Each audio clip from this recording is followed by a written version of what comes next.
Hey, you look great. I do. Yeah. Well, that's what people say to old people. You look Or great what today. or what people who think that you look It's great say. raisin pie tonight. You know That's what? what people. There Yeah. isn't there is an issue about people not accepting compliments. Just take when a lady compliments you, Van, just assume that Oh, I I have the know. best I know. looking I face. understand that. Yeah. Thank you very much, but yeah, I guess it's old age creeping up on me now. No, But don't. hey, there's something to be said for old age creeping up on you. It beats the alternative, doesn't it?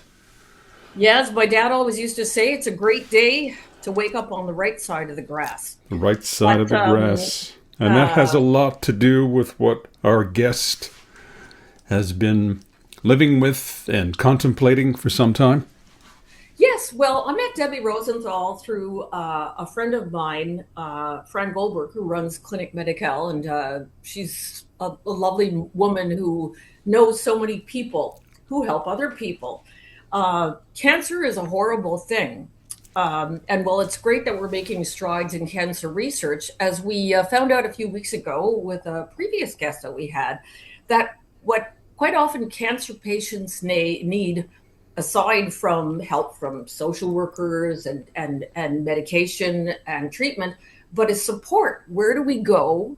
Where do we go to get resources? Let's say you're a single mom and you have cancer. Well, who can you call and say, I need help? I need grocery shopping. I need money to do this. I Yeah. need money to do that.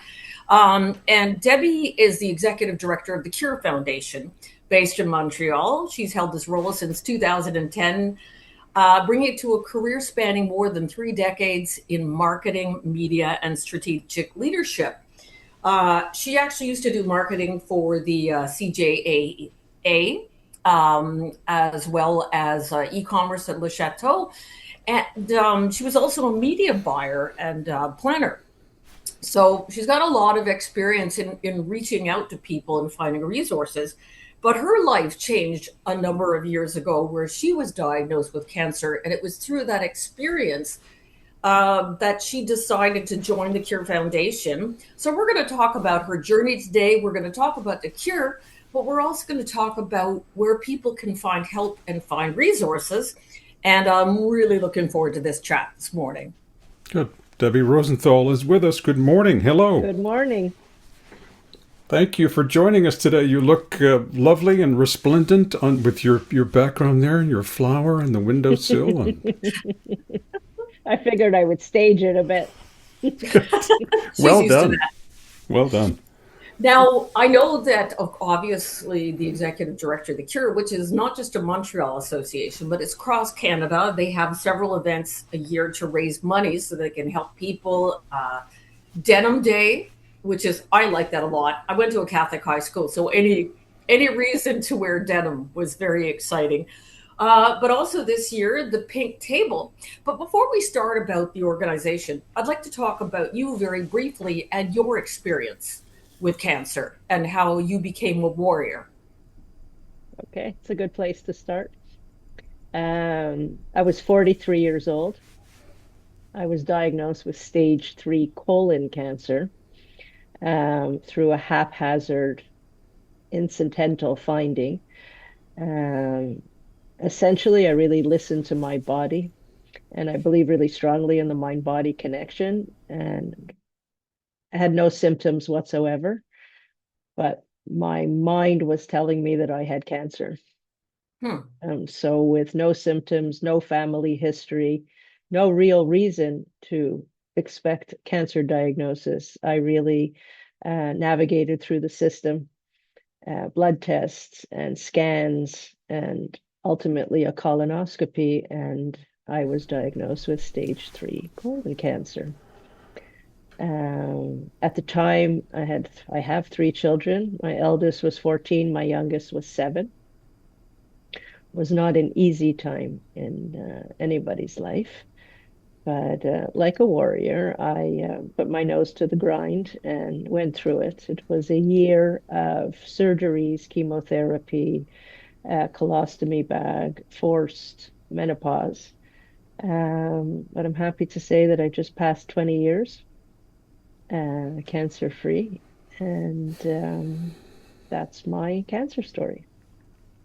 Okay, but something brought you back to care for others. Something did.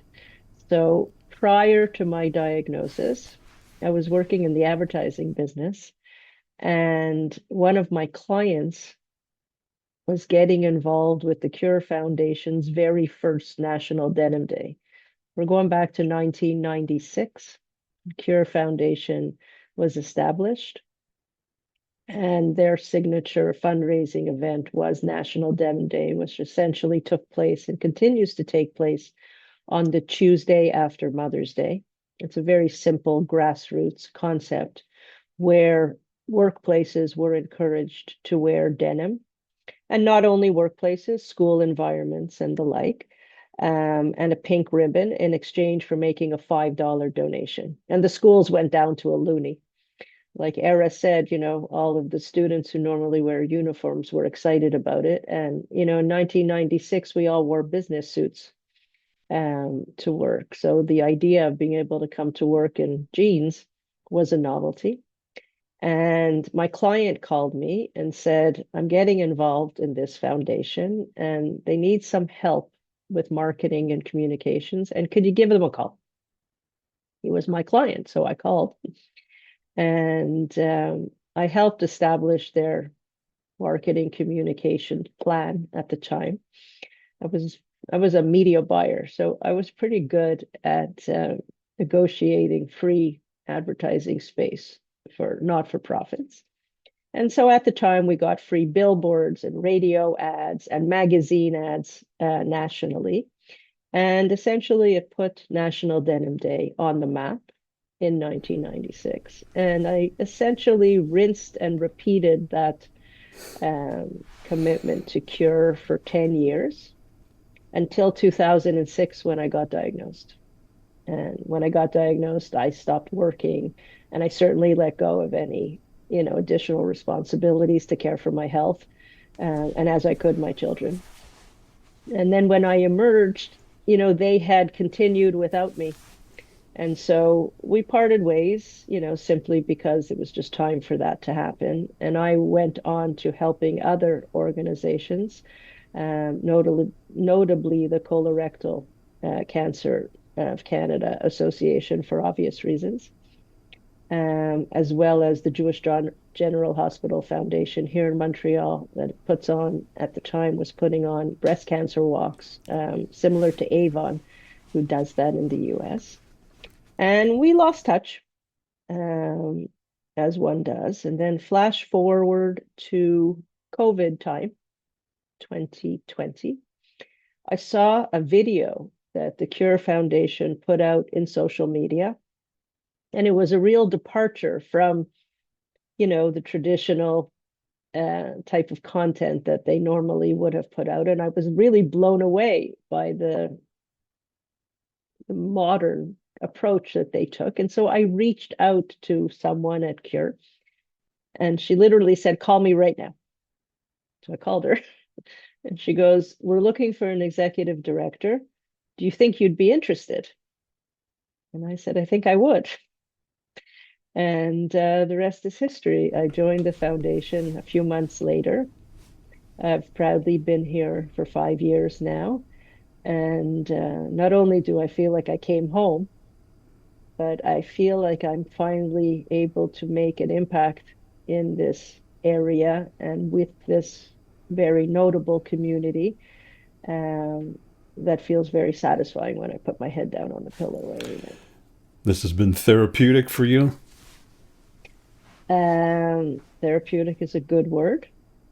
Um, Challenging at times. I'm sure It that taps because that in. was my Yes. other question was, did you get up in the morning sometimes and said, what the hell am I doing here? I'm tired. I want to go to No, bed. I want to take a nap. No. Okay. no, no. I'm not there yet. No, Okay. it's challenging because it brings me back to places that I haven't forgotten, but you have a tendency to compartmentalize. And the more distance you put between a negative experience, the easier it is to move on from it.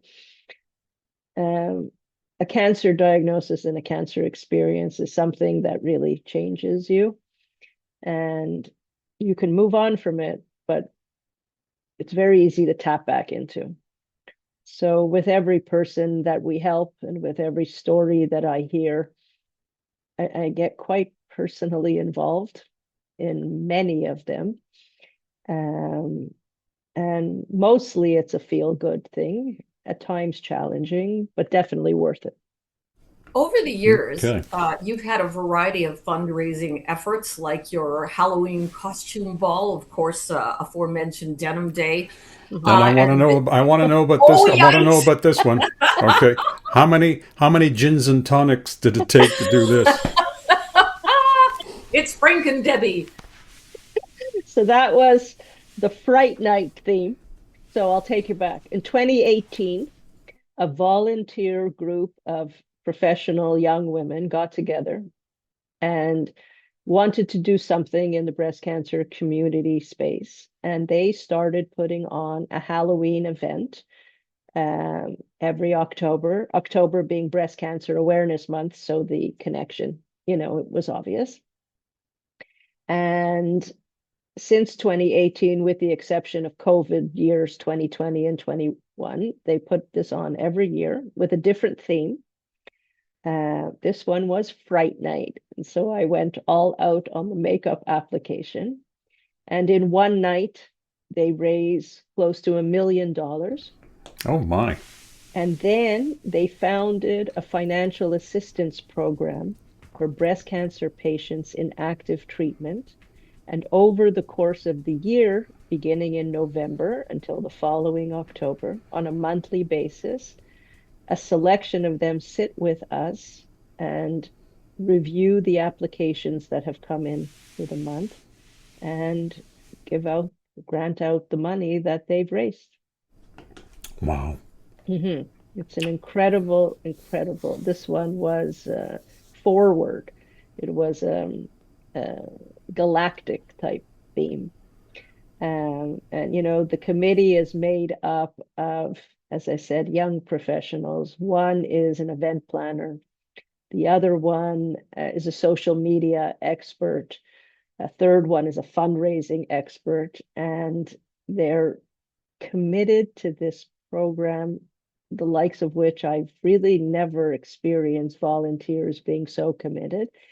Here at the foundation, we donate all of our resources to this program. So I don't put any hours against it. I read every single application that comes in personally. We hear mostly from social workers, oncology social workers on behalf of their patients who have heard of the program. Now, from what I understand, it's on the Canadian Cancer Society's resource website as a financial assistance resource area, Wow. which is kind of fascinating because we're this grassroots foundation. And for the Canadian Cancer Society to be directing patients to us is certainly interesting. But we're hearing Oops. from patients from east to west, north to south, many young women younger than 30, many in their 30s, single mothers, a lot of new immigrants, and a lot of isolated older women. And what people don't realize is that a cancer diagnosis is not just a medical diagnosis, it's often a financial uh, change, because I took a year off of work. I was lucky to be in a financial situation where I was able to do that and I didn't have to worry about money. But, people are living on budgets. Everything is super expensive today.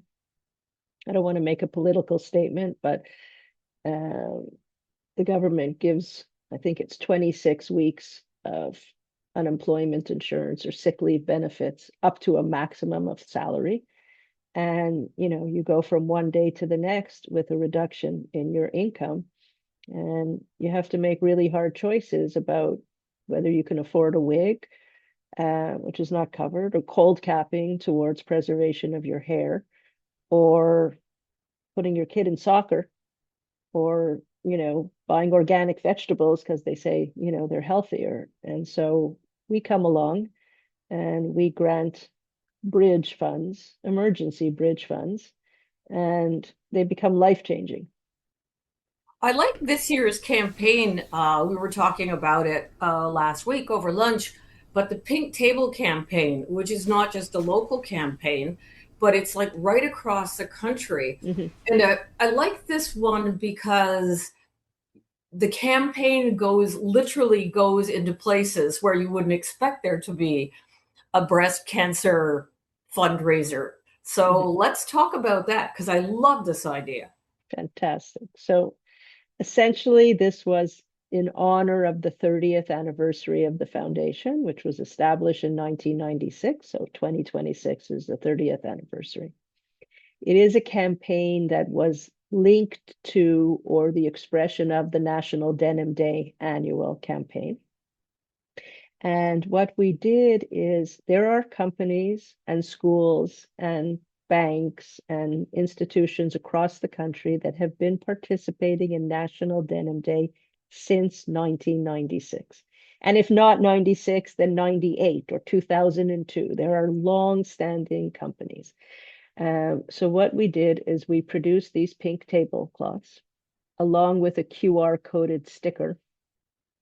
We sent them at our own expense to all of these companies who have participated all these years. And we encourage them that for this year, they set the pink tablecloth out in some common space. So whether it's their lunchroom or their reception area or their entrance with the QR coded sticker, and really just encouraged colleagues or anybody who came by and in contact with it to scan the QR code, learn more about the campaign, get resources if they need resources, and of course, help out with a donation if they can. We had it not only in companies across the country, we had it in restaurants around the Mother's Day weekend, which is like the highest attendance of restaurants all year long. And this October for Breast Cancer Awareness Month, it's going to be in all 275 Giant Tiger stores across the country. So it's extending past May. And like you said, the idea is you walk into a restaurant and, perhaps it's all black and white and chrome or whatever it might be. And then in the middle of the restaurant is a pink tablecloth. Like, who's not It, gonna, ask their absolutely server or the brilliant maitre idea. d' or, whatever. Yeah. What is that all about? And of course, you can't force people to engage, but really, it was mostly an awareness driven campaign that 1 in 8 women are diagnosed with breast cancer still till this day. And most people don't know that. Most people think that, throughout all these years and all of the research dollars that have gone towards eradication of the disease, that it's essentially been tackled or cured. And it's so not the case. And I know firsthand from these women who reach out to us, um, again, with no family history, or, they're 24 years old and they've just graduated college, they're beginning their lives, and, they're diagnosed with triple negative breast cancer. So awareness is key and support is vital. That's What I a like terrific. I'm sorry. That this tablecloth thing is a great idea, and I'm, of course, by the sounds of it, people who are volunteering in this organization, they show up for work here. They're not just coming in for the sandwiches and the coffee here, right? Exactly. Yeah. Wow. Yeah. We're a small team. Um, we're lean and mean. Um, Everybody here is very, very committed to the cause. And, it's not just a job, becomes Okay. a vocation. And again, there's stuff that Debbie's just not telling us here now. Sin City. Here she is, smiling. This was this I past don't know year. what. I'd like to know what this one's about too, Debbie. So this was a Las Vegas themed party this past October 25. And I'm wearing a Las Vegas themed suit. And I mean, the costumes and the makeup application and the time and energy that guests put into showing up at this party is really remarkable. it's remarkable. And actually, this year, for the first time, I encouraged the key committee members to speak during the cocktail. Normally, it's really just a party. And of course, guests know that they're donating to a breast cancer cause. They have that fundamental idea, but I was convinced that they didn't really understand the impact of their presence at this event and where their money was going. And so I encouraged, like I said, the three principals to stand up during the cocktail hour and say so. And afterwards, the number of people that came up to them as well as to me to say, wow, I didn't really realize, again, the impact of my donation, and I'm going to do better next year, and I'm going to tell more people about it. And we have like 750 people attend this event every year. And a lot of people right now, because of rising prices of everything, there's that phrase like charity fatigue or donation fatigue. So for organizations such as yours, it's not only finding, and I don't say this lightly, but a fun evening. It's more than an evening, and you're creating an experience where people are going to come, they're going to enjoy the company of other people. They'll also understand what they're doing there. The old look around the room, and maybe one in 8 women in this room might be dealing with breast cancer. So my question to you is, how do you combat donation and charity fatigue with your events, not only with these experiences, but how do you explain it to people? Because a lot of people think that it just goes into research, which is, of course, obviously important. But as you've said, you're a single mom. You don't have a job. You're running out of food. Your unemployment insurance is running out. So how do you get the message out, which encourages people? I've done a lot of research because I do a lot of fundraising myself. And it's a way of making people feel part of this universal family, because it could be your sister. It could be your mother. It could also be your uncle, because men get breast cancer too. So what is the key to getting people excited about this so that they want to help out? So that's my greatest challenge as a marketer and a communicator. It's like I could taste it. For me, it shouldn't be such a challenge to encourage people to get involved, but it really is. So you talk about donor fatigue, 100%. You talk about people's own financial situations and, the economic downturn affecting people's ability to give, 100%. You talk about a connection to the cause. So, of course, if my mother, my sister, myself, my daughter, my son had breast cancer or an experience with breast cancer, then I'm more likely to want to connect with that cause. It's very challenging. The simple answer to your question is it's very challenging. We are a grassroots foundation with a community, but a small community that we are trying to grow every single day. The social media world is one of immediate gratification and connection and the ability to reach out to, a wide group of people.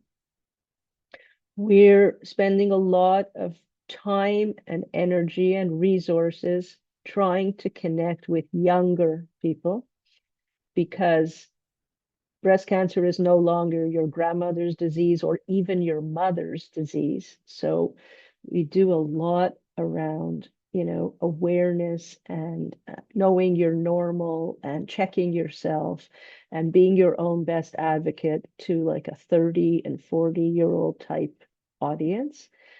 It's a challenge. I firmly believe that if people understood what we're doing and the financial impact of these diagnoses on so many of their fellow Canadians, Mm. they would be inspired to give or support or get involved in some way.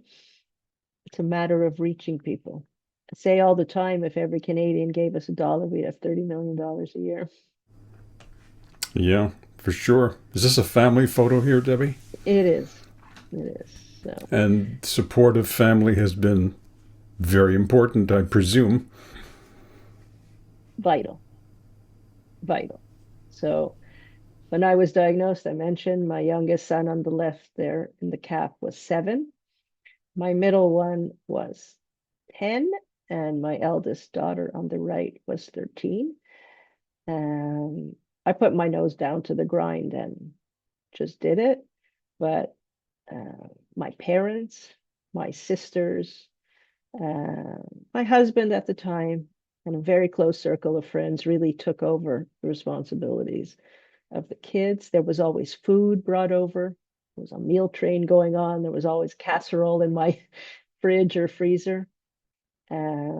I was never alone during my 13 rounds of chemotherapy. Oh, yeah. Someone always took me, sat 13 with rounds. me, helped me through it. Um, Someone always needs to be there for whoever it is that's going through this. And it pains me to no end when I hear of someone who's come here perhaps as a new immigrant, notably, or a more isolated senior that really has no one, and needs to connect or network in order to have the support that was certainly vital towards my survivorship. Like there was no way this was getting me. I had a 7-year-old I needed to raise. Is Speaking this mom? of, Is this mom? Sorry. That's oh, my that's all mom. Yeah. right. Yeah, there's a My mother resemblance was there. the single person who had the hardest time with my cancer diagnosis. Oh, I'm sure. And she was like on top of me. It was as if she could put me back inside. She would have. And after months of like just nonstop, finally I said to her, you got to back off a little, Mom. Like you're driving me a little crazy. And she says, I'm going to say one thing to you and I'm not going to say anything else and you're going to understand. I said, okay. She said, you're a mother too. That's it, right there. Mm. Wow. Is she still with us? She is still with us. Yes, Okay. she is turning 85 in August.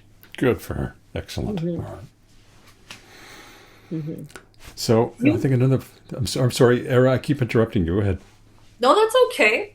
I was just going to say I liked what you talk about the new Canadians. I work with quite a few new Canadian groups, most notably the Canadian Ukrainian Congress. Hmm. And when we think about what you provide, to all communities, I think perhaps like when someone comes over right now from Ukraine and they're just dealing with the PTSD of that, it may not be necessarily in the forefront. They've literally just run for their lives, with what's Hmm. going on back home and worrying about family.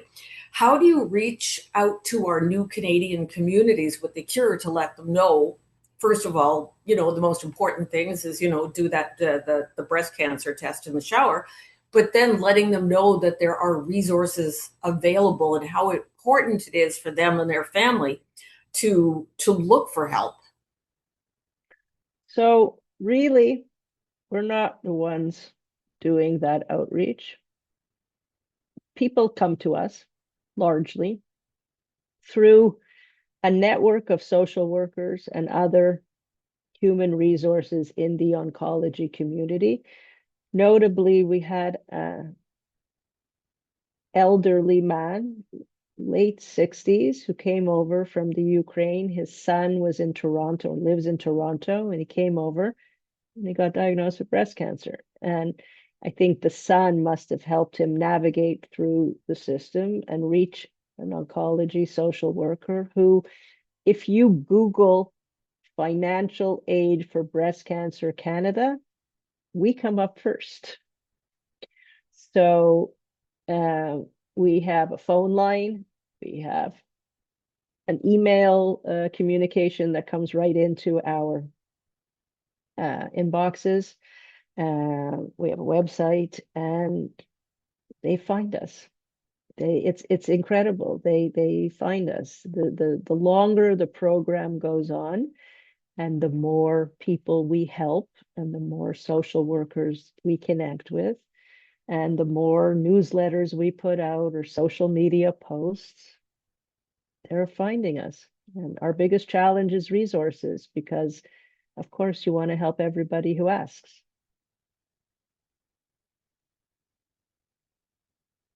What's coming up this summer, this fall?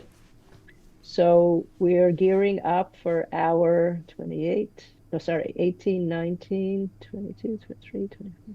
We're gearing up for our 7th Costumes for Cure fundraiser.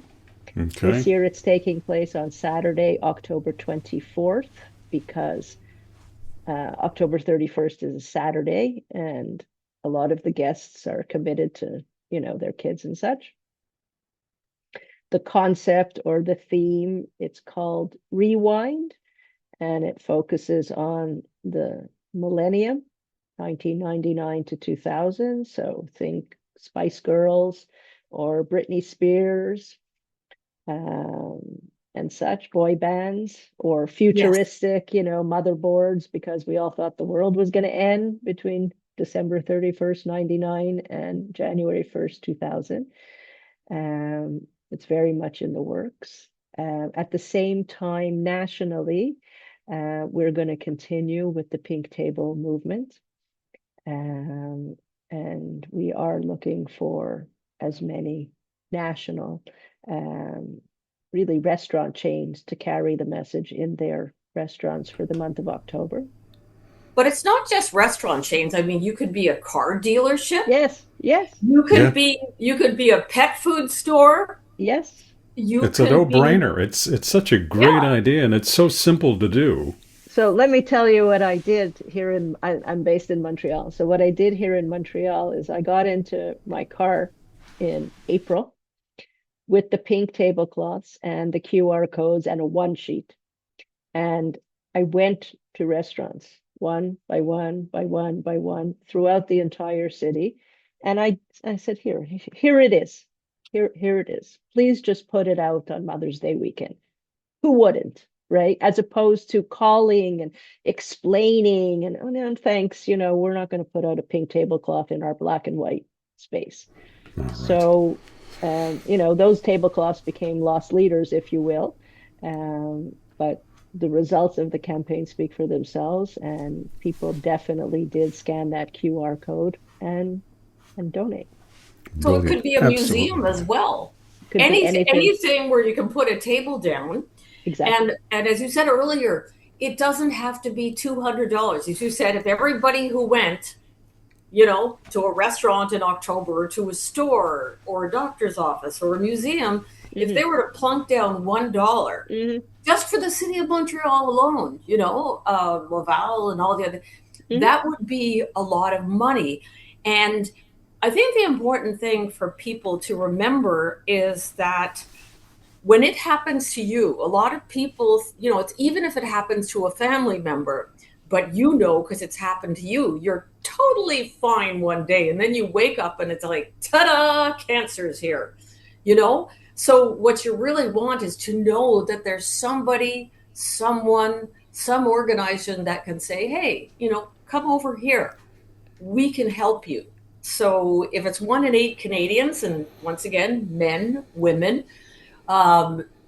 it's so simple. It's a no-brainer. You'd think. You'd think. Okay. You'd think. So website, remind us again of the address. curefoundation.com. Very simple. curefoundation.com. And if you're asking yourself, what can I do? Pony up some dough. You can start that way and make a donation. And if you know somebody in the restaurant business or hospitality business or something, get the word out about the pink tablecloths and the QR codes. Everybody and his mother has a QR code reader in their cell phone. It's Mm. not complicated. Mm-mm. You don't have to explain it for 15 minutes. So I think that's absolutely brilliant. And break a leg on that one, Debbie. Thank It's you. been very, very interesting to hear from you today. Thank you.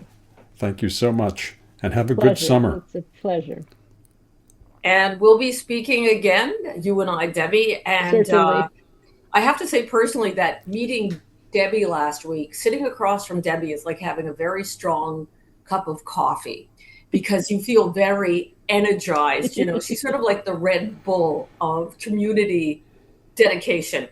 And take the time, call the organization and also become a warrior.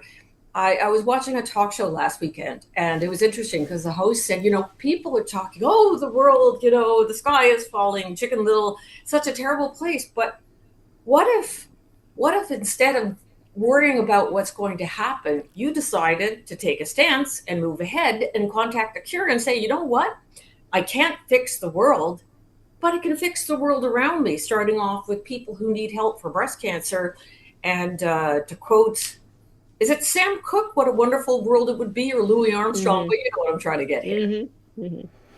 Yeah, because we tend to lean on the Debbie Rosenthals of this world Yeah. here. We think, okay, well, that's great. Aren't you terrific? And then we move on to something else. But every little bit helps, right? 100%. We're built on $5 donations. This De- foundation was built on $5 donations. So, literally every little bit helps. okay. Debbie, So we thank you so much. appreciate it all. Thank you.